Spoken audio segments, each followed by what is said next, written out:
Screen पर घना कोहरा, हिमालय की ऊंची चोटियां, तेज हवा की आवाज। कैमरा धीरे धीरे नीचे आता है। बर्फ पिघल रही है। अचानक पानी के नीचे सफेद हड्डियां चमकती दिखती हैं। खोपड़ियां, रीढ़ की हड्डियां, टूटी पसलियां।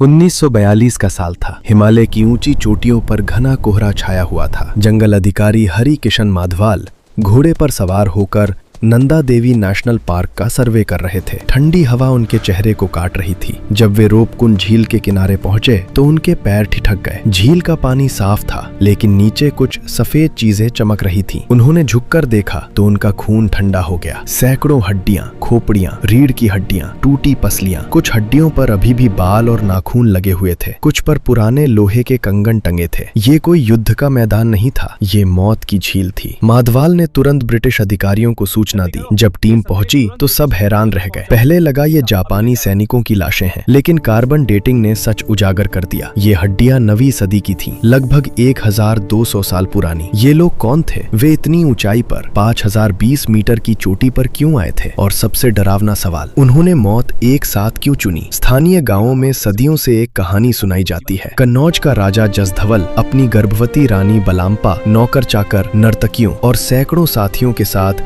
नंदा देवी की पवित्र यात्रा पर निकला था। रास्ता खतरनाक था, लेकिन आस्था उन्हें आगे बढ़ा रही थी। जब वे रोपकुंड झील के पास पहुंचे तो खुशी का माहौल था। नर्तकियां नाच रही थीं, रानी देवी की पूजा कर रही थी। लेकिन राजा घमंडी था, उसने कुछ नियम तोड़ दिए। अचानक आसमान में घने बादल छा गए, हवा तेज हो गई और फिर शुरू हो गया वो भयानक तूफान। आसमान से ओले गिरने लगे। ये कोई साधारण ओले नहीं थे, ये इतने बड़े और तेज थे कि इंसान की खोपड़ी को चकनाचूर कर देते थे। लोग चीख रहे थे, भागने की कोशिश कर रहे थे, लेकिन मौत बहुत तेज थी। रानी के पेट में बच्चा हिल रहा था, नर्तकियां गिर रही थीं। कुछ घंटों में पूरी बारात वहीं ढेर हो गई। देवी नंदा ने श्राप दे दिया था। 1956 में वैज्ञानिक टीम पहुंची। उन्होंने हड्डियों पर ब्लंट फोर्स ट्रॉमा के निशान पाए, सिर और कंधों पर गहरे चोट के निशान। सब कुछ उस किंवदंती से मेल खाता था। मौत ओले वृष्टि से हुई थी, लेकिन सवाल अभी भी बाकी थे। क्या सैकड़ों लोग एक ही दिन मरे थे? 2019 में दुनिया हिल गई। हार्वर्ड यूनिवर्सिटी, पेन स्टेट और कई अंतरराष्ट्रीय लैब ने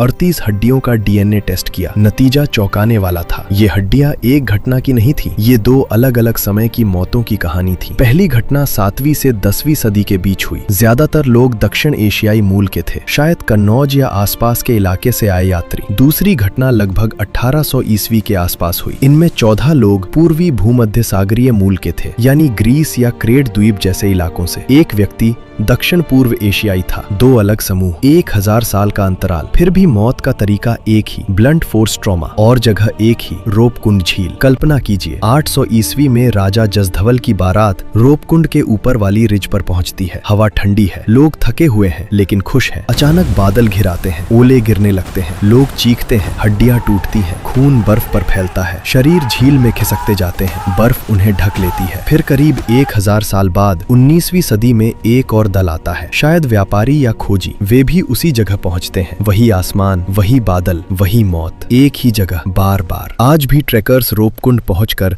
अजीब एहसास बताते हैं, जैसे कोई उन्हें देख रहा हो। कुछ ने रात में दूर से नृत्य की आवाज सुनी, कुछ ने चीखें सुनी, कुछ ने बर्फ में खड़े साए देखे जो हिलते नहीं थे। विज्ञान कहता है कि हिमालय में ऐसे तूफान आते रहते हैं, लेकिन फिर भी सवाल उठता है, क्यों ठीक इसी झील के ऊपर? क्यों हर कुछ 100 साल में यही घटना दोहराई जाती है? क्या ये सिर्फ संयोग है या कोई अदृश्य ताकत है जो बार बार मौत बुलाती है? रोपकुंड सिर्फ एक झील नहीं है, ये एक चेतावनी है। हिमालय हमें याद दिलाता है कि कुछ रहस्य कभी सुलझते नहीं, वे सिर्फ इंतजार करते हैं अगली बारात का, अगली गलती का। अगली बार जब आप किसी पवित्र यात्रा पर निकलें और आसमान अचानक काला हो जाए तो याद रखना, कुछ मौतें कभी खत्म नहीं होती, वे सिर्फ बर्फ के नीचे सो जाती हैं जब तक बर्फ पिघल न जाए। रोपकुंड अभी भी इंतजार कर रहा है, सच अभी भी छिपा है बर्फ के नीचे।